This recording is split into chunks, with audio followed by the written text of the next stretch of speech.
Attack സംബന്ധമായ പ്രശ്നങ്ങൾ കണ്ടുപിടിക്കുവാനുള്ള നൂതന മിഷണറി സഹായവും ഇവിടെ ലഭ്യമാണ്. പൂക്കോട്ടുംപാടത്ത് 24/7 പ്രവർത്തിക്കുന്ന ഏക speciality hospital Mitra hospital, Nilambur road, Pookkottumpadam.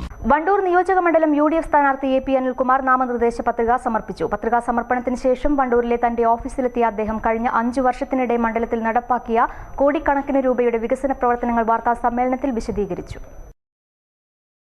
തിരഞ്ഞെടുപ്പ് നടപടികളുടെ ഭാഗമായി വരണാധികാരി മുൻപാകെ പത്രിക സമർപ്പിച്ച ശേഷമാണ് AP അനിൽകുമാർ വണ്ടൂരിലെത്തിയത്. തുടർന്ന് നടന്ന വാർത്താ സമ്മേളനത്തിൽ മണ്ഡലത്തിന്റെ സമഗ്ര പുരോഗതിക്കായി കഴിഞ്ഞ 5 വർഷം നടപ്പിലാക്കിയ പദ്ധതികൾ അദ്ദേഹം അക്കമിട്ട് നിരത്തി.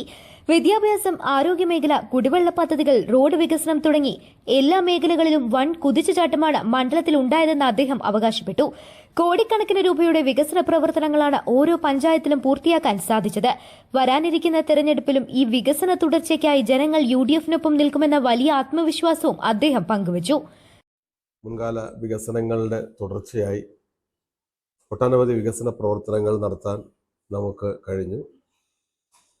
ആഗ്രഹത്തിനനുസരിച്ച് എല്ലാ കാര്യങ്ങളും പൂർണ്ണമായി നടത്താൻ കഴിഞ്ഞിട്ടില്ലെങ്കിലും വികസന രംഗത്ത്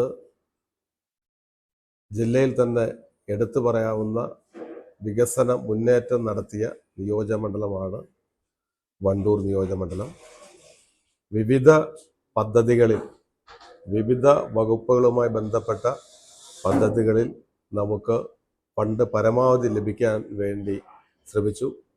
നിയോജകമണ്ഡലത്തെ സംബന്ധിച്ചിടത്തോളം നമുക്ക് എടുത്തു പറയാവുന്ന ഒട്ടനവധി കാര്യങ്ങൾ നമുക്ക് ചെയ്യുവാൻ കഴിഞ്ഞു.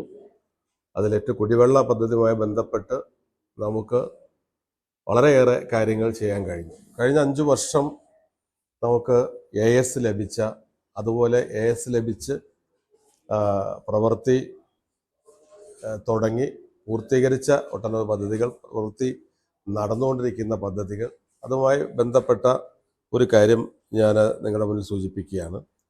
നമുക്ക് വിദ്യാഭ്യാസ രംഗത്ത് നമുക്ക് സ്കൂൾ കെട്ടിടങ്ങളുടെ നിർമ്മാണത്തിൽ ജില്ലയിൽ തന്നെ ഏറ്റവും കൂടുതൽ ഫണ്ട് ലഭ്യമായത് വണ്ടൂർ നിയോജകമണ്ഡലത്തിലാണ്.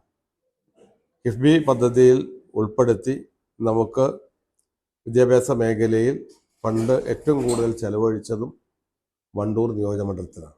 അതുകൂടാതെ PWD ഹെഡിൽ നിന്ന് നമുക്ക് സ്കൂളുകളുടെ ഇൻഫ്രാസ്ട്രക്ചർ ഡെവലപ്മെൻറ്റിന് വേണ്ടിയുള്ള ഫണ്ട് അനുവദിക്കുകയുണ്ടായി എന്നുള്ളത് പ്രത്യേകം എടുത്തു പറയേണ്ട ഒന്നാണ്. അതോടൊപ്പം തന്നെ ആരോഗ്യരംഗത്ത് നമുക്ക് വിവിധങ്ങളായ പദ്ധതികളിലൂടെ കൂടുതൽ ഫണ്ട് നമുക്ക് അനുവദിക്കാൻ കഴിഞ്ഞു. 6,63,00,000 രൂപ പൊതുജനാരോഗ്യ രംഗത്ത് നമ്മൾ ചെലവഴിച്ചു. അങ്ങനെ ഓരോന്നും എടുത്ത് സൂചിപ്പിച്ച് കഴിഞ്ഞാൽ ഞാൻ ഒരുമിച്ച് വേണമെങ്കിൽ ഇത് വായിക്കാം. പൊതുജനാരോഗ്യ മേഖലയിൽ 6.63 കോടി രൂപയുടെ ഫണ്ടാണ് ചെലവഴിച്ചത്. പൊതുമരാമത്ത് പ്രവൃത്തികൾക്ക് 18.70 കോടിയുടെ ഫണ്ട് അനുവദിച്ചു.